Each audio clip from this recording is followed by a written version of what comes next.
యోబు గ్రంథము 9వ అధ్యాయము 8వ వచనం నుంచి 15వ వచనంలో మనం గమనిస్తే, దేవుడు ఈ ఆకాశ నక్షత్రములు చేశాడని, ఆయన ఎంతో నీతిమంతుడని, అలాగే మనము నీతిమంతులమైనప్పటికీ కూడా, యథార్థవంతులైనప్పటికీ కూడా ఆయన్ని కనుగొనలేమని ఇక్కడ దేవుని వాక్యం సెలవిస్తూ ఉంది. ఎందుకంటే ఆయన నీతి చాలా గొప్పది, ఆయన యథార్థత చాలా గొప్పది. మనము ఆయనతో పోల్చుకోలేము, ఆయనంతటి వారిని మనం కాలేము. అయినా మరి ఎవడనూ తెలుసుకొనలేని మహత్తైన కార్యములను, లెక్కలేని అద్భుత క్రియలను ఆయన చేయుచున్నాడు.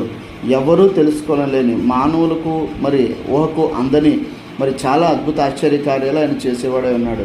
ఆయనను తెలుసుకుని ఆయన వెంబడిస్తే యోబు జీవితంలో దేవుడు చేసినటువంటి ఆ గొప్ప కార్యాలు దేవుడు మన జీవితంలో చేసేవాడే ఉన్నాడు. ఎందుకంటే యోబు గురించి మనం చదివితే శ్రమలను మనం వింటాం, కానీ యోబుని దేవుడు ఎంతగా దీవించాడో, ఎంతగా కాపుదల ఇచ్చాడో అది మనం అర్థం చేసుకోలేని పరిస్థితిలో ఉన్నాం. ఆయన గూఢమైన సంగతులు మనకు తెలియపరచువాడే ఉన్నాడు కనుక, దేవుడిని మనం కలిగి ఉంటే కనుక ఆయన నిత్యముగా మన ఎడల అద్భుత ఆశ్చర్య కార్యాలు చేసి మనం రక్షించి ఆయన రాజ్య నివాసులుగా చేసేవాడే ఉన్నాడు. Praise lord. God bless you all.